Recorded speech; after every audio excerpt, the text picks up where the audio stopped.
É sempre um bom sinal, né? Depois daquela coletiva não, aquele pronunciamento, né, extremamente curto e enigmático do Bolsonaro na terça-feira, esse encontro com o Geraldo Alckmin, ele traz algum alento, né, alguma esperança para quem quer uma transição minimamente civilizada, minimamente transparente, né? Não apenas porque é o que se espera de autoridades que comandam um país do tamanho do Brasil, mas porque a situação é muito complexa. A gente vai falar disso lá na frente, né? Se não houver entendimento, se não houver transparência nos dados, se não houver cooperação, principalmente, o Brasil pode mergulhar num 2023 mais difícil do que nós já imaginamos, do que já se avizinha, né?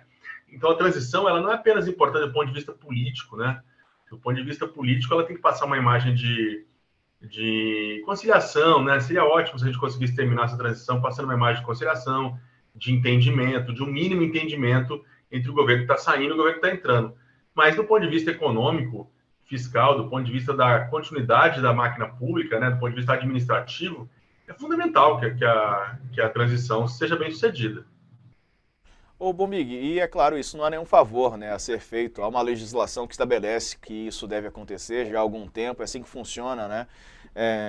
Fernando Henrique para Lula, por exemplo, houve uma facilitação completa, né? E agora a gente estava na expectativa de saber como tudo vai se desenhar. Pelo menos nesse primeiro contato, parece que até o próprio general Ramos foi solícito, também disse ali para o Alckmin, ele pelo menos comentou nessa entrevista de que pareceu acessível, né, e também disposto a colaborar. O próprio Ciro Nogueira também tem feito aí alguma intermediação, não é? Vamos ver se isso como vai funcionar na prática. Do outro lado, além do Alckmin, tem o Mercadante e também a Glaze, né? Os três estão em Brasília hoje para começar esse processo, que é um processo longo, não é? É um processo demorado, até porque o Brasil é um país complexo, né? Enorme, tem muitos detalhes a serem afinados ali entre os governos.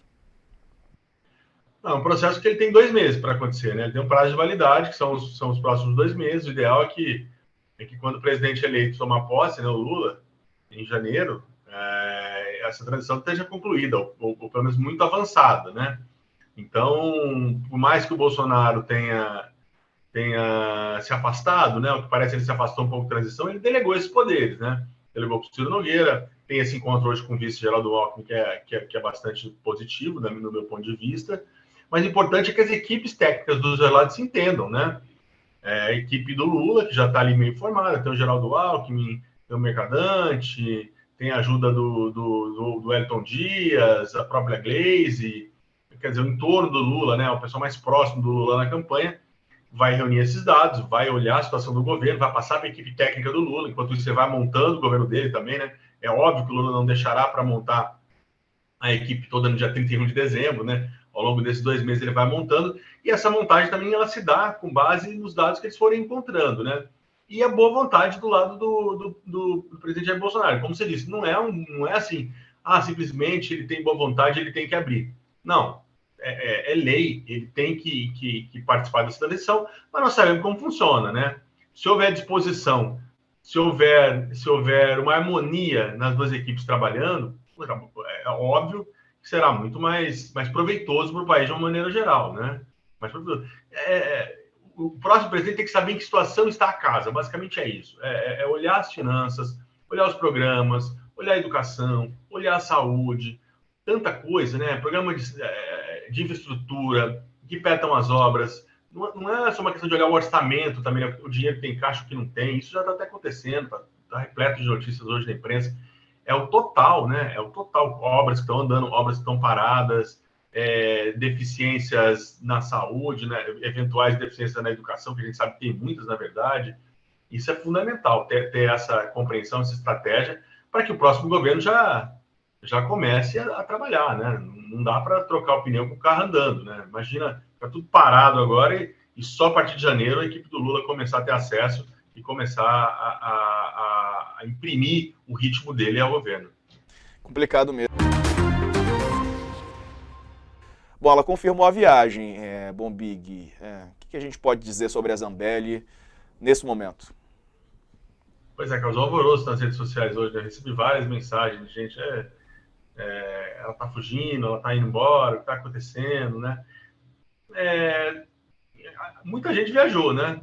Muita gente foi tirar férias, foi descansar aí, foi depois das eleições. O próprio governador eleito de São Paulo, Tarcísio Gomes de Freitas, está viajando e tal. Agora, no caso dela, depois do incidente de sábado, né? Ela está viajando com uma investigação aberta, né? Imagino que haja uma apuração, haja um inquérito aberto para investigar o que aconteceu. Ela sacou uma arma e perseguiu um cidadão. Não sei se ela não deveria ter solicitado essa autorização para viajar e se é o melhor momento dela fazer isso. Ela poderia permanecer no Brasil e estar disponível, né? Uma vez ela solicitada, ela está disponível, está aqui para prestar esclarecimentos.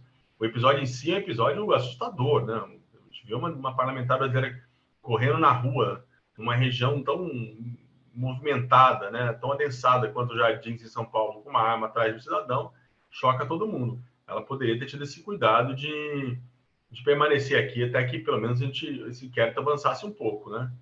E ela tem uma justificativa que é essa de que ela está com as redes sociais bloqueadas e nem conseguiu divulgar. Mas não acho que seja a melhor alternativa nesse momento ela ter deixado o país, nem que seja para descansar, enquanto não há maiores esclarecimentos sobre esse episódio de sábado.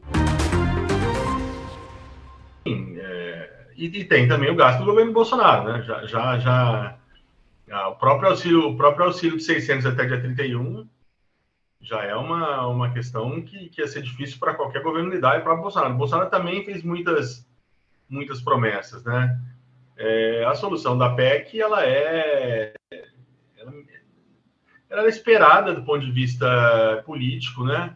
Agora, o ajuste dela, a redação final, como ela vai ser feita em toda a negociação política para aprovação, que é o desafio dessa transição, né?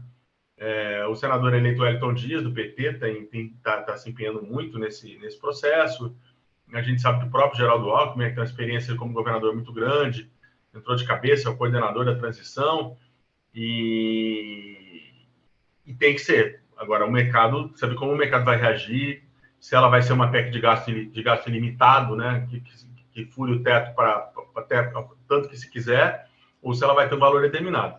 Segundo eu entender o governador Geraldo Alckmin, ficou essa decisão do valor dela para terça-feira que vem, né? Tem uma reunião com o próprio presidente Lula, o presidente eleito Lula, na segunda-feira. É óbvio que é ele que tem que dar a palavra final, né? A equipe vai levar esses dados todos, a equipe deve passar os próximos dias ainda se debruçando nesses dados, ainda fazendo as contas, para levar para o Lula segunda-feira e para aí sim definir qual será esse valor.